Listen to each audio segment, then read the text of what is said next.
സ്ഥലം മാറ്റ ഉത്തരവിന് പുല്ലുവില നൽകി ബിവറേജസ് കോർപ്പറേഷനിലെ യൂണിയൻ നേതാക്കൾ. പുതിയ സ്ഥലത്ത് ഹാജരാകേണ്ട തീയതി കഴിഞ്ഞിട്ടും സ്ഥാനമൊഴിയാൻ നേതാക്കൾ തയ്യാറായിട്ടില്ല. CMDയുടെ ഉത്തരവ് പാലിക്കാത്തത് CITU, AITUC എന്നീ സംഘടനകളുടെ സംസ്ഥാന നേതാക്കളാണ്. വിവരങ്ങളുമായി പ്രജിത്ത് മോഹനൻ ചേരുന്നു. പ്രജിത്ത്, ഈ ബിവറേജസ് കോർപ്പറേഷനിലെ സ്ഥലമാറ്റം പ്രത്യേകിച്ചും നാട്ടിലെ CITU, AITUC നേതാക്കൾക്ക് ബാധകമല്ല. കാരണം അവർ ഭരണപക്ഷത്തെ പ്രധാനപ്പെട്ട യൂണിയനാണ്. അപ്പോൾ സർക്കാർ ഇറക്കുന്ന ഉത്തരവ് പോലും അവർ പാലിക്കുന്നില്ല. ഉത്തരവിറങ്ങി പുതിയ സ്ഥലത്ത് ജോയിൻ ചെയ്യേണ്ട സമയം കഴിഞ്ഞിട്ടും അവർ അത്തരത്തിൽ ആ പുതിയ ഓഫീസിലേക്ക് പോകാൻ തയ്യാറായിട്ടില്ല.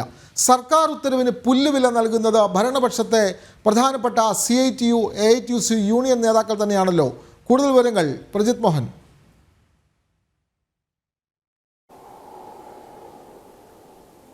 വിനോദ്, കഴിഞ്ഞ ഡിസംബർ 21-നും 24-നും പുറത്തിറക്കിയ ഉത്തരവുകളിലൂടെ KSRTC CMD 8 പേരെയാണ് സ്ഥലം മാറ്റിയത്.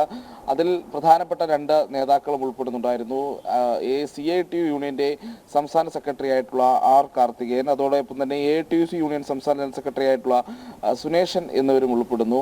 ഈ 2 പേരും ഈ 2 ഉത്തരവുകൾ, അതായത് 21-നും 24-നും പുറത്തിറക്കിയ ഉത്തരവുകൾ, അതിൽ രണ്ടാമത്തെ ഉത്തരവ് പുറത്തിറക്കിയിട്ട് 14 ദിവസമാകുന്നു. ഇന്നും ഈ പറയുന്ന നേതാക്കൾ ആരും തന്നെ 8 പേരും തന്നെ പുതിയ സ്ഥലത്ത് ജോയിൻ ചെയ്യുകയോ പഴയ സ്ഥലത്ത് നിന്ന് വിടുതൽ വാങ്ങുകയോ ചെയ്തിട്ടില്ല. സാധാരണഗതിയിൽ പരമാവധി 7 ദിവസം വരെയാണ് ഇത്തരത്തിൽ ഒരു സ്ഥലമാറ്റം ഉണ്ടായാൽ അടുത്ത സ്ഥലത്ത് ജോയിൻ ചെയ്യാനുള്ള ഒരു സമയപരിധി എന്ന് പറയുന്നത്.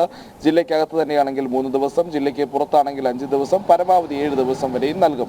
എന്നാൽ ഇത്രയധികം ദിവസമായിട്ടും ഈ നേതാക്കൾ ആരും തന്നെ അവരെ അസൈൻ ചെയ്തിരിക്കുന്ന സ്ഥലത്തേക്ക് ജോയിൻ ചെയ്യാത്തൊരു സാഹചര്യമാണുള്ളത്.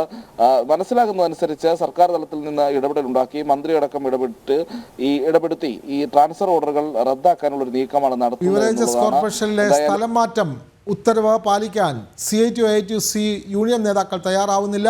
അവർ ഈ ഉത്തരവിന് പുല്ലുവിലയാണ് കൽപ്പിക്കുന്നത്. വിവരങ്ങൾ നൽകുകയായിരുന്നു പ്രജിത്ത് മോഹനൻ.